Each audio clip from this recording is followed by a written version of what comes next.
নমস্কার বন্ধুরা, পম্পাস kitchen and ব্লগে আপনাদের সবাইকে স্বাগত। চলে এসেছি প্রতিদিনের মতন আবার একটা নতুন রেসিপি নিয়ে। তো আজকে আমি বানাবো বিউলির ডাল আর কচুর গাঁটি দিয়ে একটা রেসিপি। তো বিউলির ডাল আর কচুর গাঁটির রেসিপিটা আমি কিভাবে বানাচ্ছি, তো প্লিজ আপনারা পুরো ভিডিওটা দেখতে থাকুন। আশা করছি আপনাদের খুব ভালো লাগবে। তো দেখুন বন্ধুরা, আমি এখানে 4খানা কচুর গাঁটি নিয়ে নিয়েছি। তো আপনারা চাইলে এর থেকে আরও বেশি দিতে পারেন। আমি 4খানাই নিয়ে নিয়েছি। তো এর থেকে আরও বেশি দেওয়া যাবে। আর আমি এখানে অল্প পরিমাণে বিউলির ডাল নিয়ে নিয়েছি। তো দেখুন বিউলির ডালটা গোটাই নিয়ে নিয়েছি। তো আপনারা এর থেকে কম বা বেশি করতে পারেন। এর থেকে কম আর করা যাবে না, এর থেকে বেশি পরিমাণে আরও করতে পারেন। দেখুন বন্ধুরা, প্রথমে এখানে একটা কড়াই নিয়ে নিয়েছি। তো কড়াইটা গ্যাসে বসিয়ে দিয়েছি আর ডালগুলো আমি কড়াইতে দিয়ে দিচ্ছি। তো প্রথমেই আমি ডালগুলোকে একটু শুকনো খোলায় ভেজে নেব।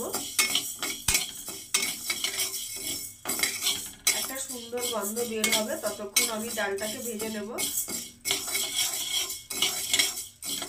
তো দেখুন বন্ধুরা, ডালটা ভাজা হয়ে গেছে, সুন্দর একটা গন্ধ বেরিয়ে গেছে। এখন আমি গ্যাসটাকে বন্ধ করে দিয়ে ডালটাকে একটা অন্য পাত্রে ঢেলে নেব।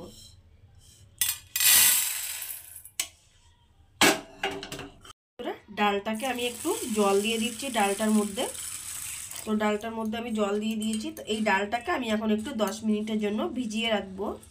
ডালটা তো ভিজছে, আর ততক্ষণ আমি কচুর গাঁটিটা কেটে নিয়ে রেডি করব। তো প্রথমে কচুর গাঁটিটাকে ছুলে নেব।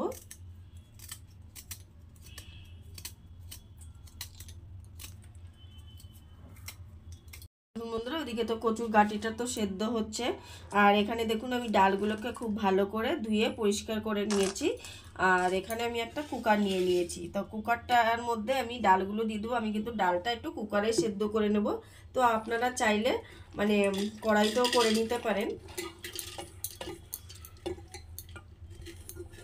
তো ডালটা কুকারের মধ্যে দিয়ে দিয়েছি, আর দিয়ে দিচ্ছি পরিমাণ মতন জল।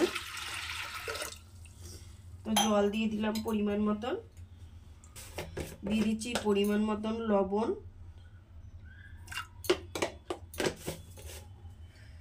দিয়ে দেবো পরিমাণ মতন হলুদ, দিয়ে দিচ্ছি হাফ চামচ হলুদ, দিয়ে দিচ্ছি একটা বড় সাইজের টমেটো কেটে নিয়েছি,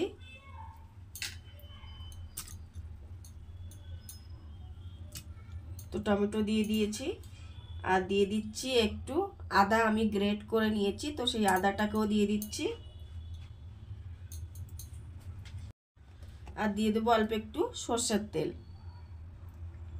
তো অল্প একটু সর্ষের তেল আমি দিয়ে দিয়েছি। তো দেখুন বন্ধুরা, কুকারটা আমি গ্যাসের মধ্যে বসিয়ে দিয়েছি। এবার কুকারের ঢাকনাটা আমি লাগিয়ে দিচ্ছি।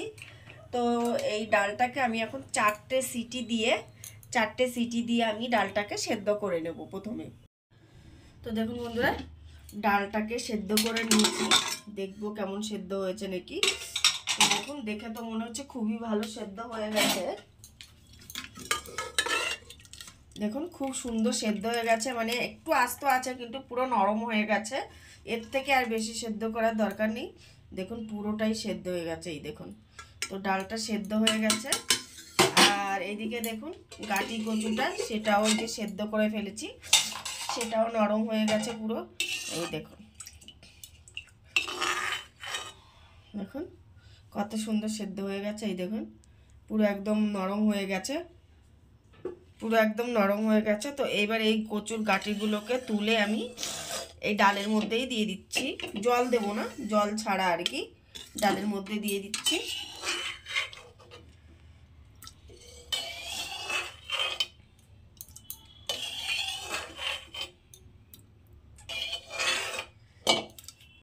তো দেখুন বন্ধুরা, সেম কড়াইটা আমি গ্যাসের মধ্যে বসিয়ে দিয়েছি। তো কড়াইতে দিয়ে দিচ্ছি একটু সর্ষের তেল।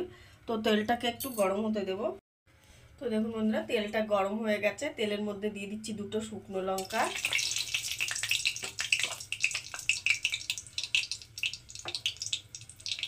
সাদা জিরে,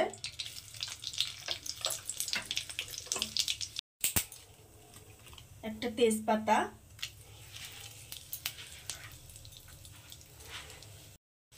দিয়ে দিচ্ছে একটু রসুন কুচি।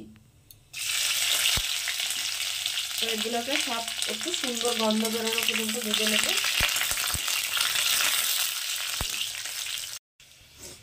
তো দেখুন বন্ধুরা, সুন্দর ভাজা হয়ে গেছে। কালারটাও চেঞ্জ হয়ে গেছে আর সুন্দর গন্ধও বেরিয়ে পড়েছে। তো এইবার যে আমি যে ডালটা সেদ্ধ করে রেখেছিলাম তো সেই ডালটাকে দিয়ে দিচ্ছি।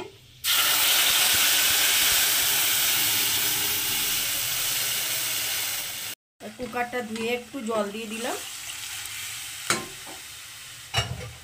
তো দেখুন এবার ডালটাকে আমি একটু ফুটতে দেব। কুকারটা ধুয়ে একটু জল দিয়ে দিলাম। তো দেখুন এবার ডালটাকে আমি একটু ফুটতে দেব। তো দেখুন বন্ধুরা ডালটা ফুটে গেছে, খুব সুন্দর ফুটে গেছে। এই পর্যায়ে আমি একটু এতে মিষ্টি দিচ্ছি, সামান্য একটু টেস্টের জন্য মিষ্টি দিয়ে দিচ্ছি, একদম অল্প একটুখানি। আর দিয়ে দিচ্ছি দেখুন দুটো কাঁচা লঙ্কা গোটা দিয়ে দিচ্ছি। তো দেখুন কত সুন্দর দেখতে লাগছে। এইভাবে একবার ডাল বাড়িতে বানিয়ে খাবেন, মনে হবে যে রোজই খাই এই ডালটা। তো সব শেষে দিয়ে দিচ্ছি একটু ধনেপাতা কুচি। তো ধনেপাতাটা দিয়ে আমি আর বেশি ফোটাবো না, তাহলে ধনেপাতার গন্ধটা চলে যায়। তো এখন দেখুন মিশিয়ে নিয়েছি ডালের সঙ্গে। তো এইবার আমি গ্যাসটাকে অফ করে দিচ্ছি। তো দেখুন বন্ধুরা তৈরি হয়ে গেছে বিউলির ডাল দিয়ে কচুর গাঁটি দিয়ে বিউলির ডাল। আর কত সুন্দর দেখতে হয়েছে, এটা খেতেও কিন্তু এরকম দুর্দান্ত স্বাদ হবে।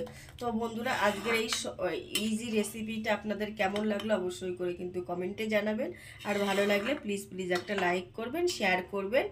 আর চ্যানেলে যারা নতুন তারা চ্যানেলটিকে সাবস্ক্রাইব করে দেবেন। তো আজকের মতন এখানেই রাখছি। পুরো ভিডিওটা দেখার জন্য আপনাদের অনেক অনেক ধন্যবাদ। থ্যাংক ইউ, নমস্কার।